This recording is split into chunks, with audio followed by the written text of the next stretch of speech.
राधे राधे। चलिए आज के अध्याय में हम आपको बताएंगे कि क्या मनुष्य को शरीर के नष्ट होने पर शोक करना चाहिए या नहीं करना चाहिए। मिलकर बोलिए राधे राधे। सारे जीव प्रारंभ में अव्यक्त रहते हैं, मध्य अवस्था में व्यक्त होते हैं और विनष्ट होने पर पुनः अव्यक्त हो जाते हैं। अब आप सभी लोग सोच रहे होंगे कि जीव प्रारंभ में अव्यक्त रहते हैं, अर्थात प्रारंभ अवस्था में सभी जीव अप्रकट रहते हैं, मध्य अवस्था में वो प्रकट होते हैं और विनष्ट होने पर यानी जब उनका अंतिम समय आता है फिर वो दोबारा से अप्रकट अर्थात अव्यक्त हो जाते हैं। अतः शोक करने की क्या आवश्यकता। ये स्वीकार्य करते हुए कि दो प्रकार के दार्शनिक हैं, एक तो वे जो आत्मा के अस्तित्व को मानते हैं और दूसरे वे जो आत्मा के अस्तित्व को नहीं मानते। राधे राधे। कहा जा सकता है कि किसी भी दशा में शोक करने का कोई कारण नहीं है। आत्मा के अस्तित्व को न मानने वालों को वेदांतवादी नास्तिक कहते हैं। यदि हम तर्क के लिए इस नास्तिकवादी सिद्धांत को मान भी लें तो भी शोक करने का कोई कारण नहीं है। आत्मा के पृथक अस्तित्व से भिन्न सारे भौतिक तत्व सृष्टि के पूर्व अदृश्य रहते हैं।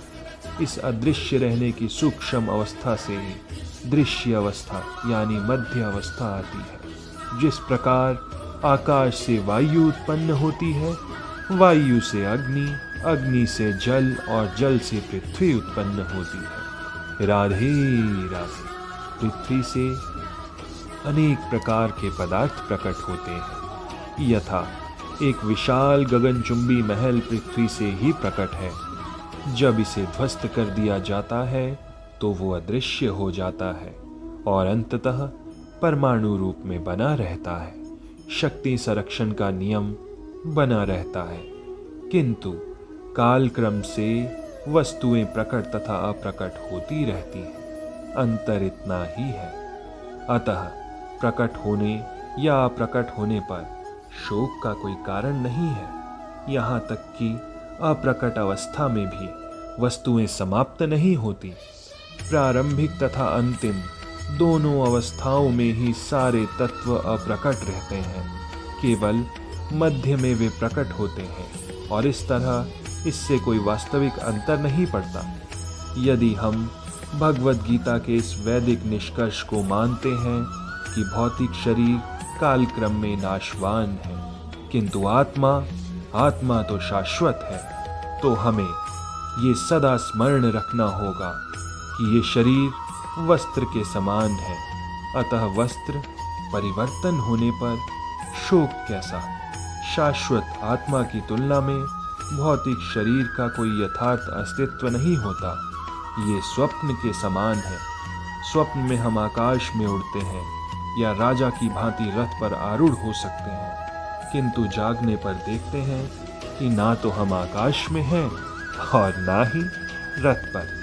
वैदिक ज्ञान आत्म साक्षात्कार को भौतिक शरीर के अनस्तित्व के आधार पर प्रोत्साहन देता है। अतः चाहे हम आत्मा के अस्तित्व को माने या न माने, शरीर नाश के लिए शोक करने का कोई कारण नहीं होता।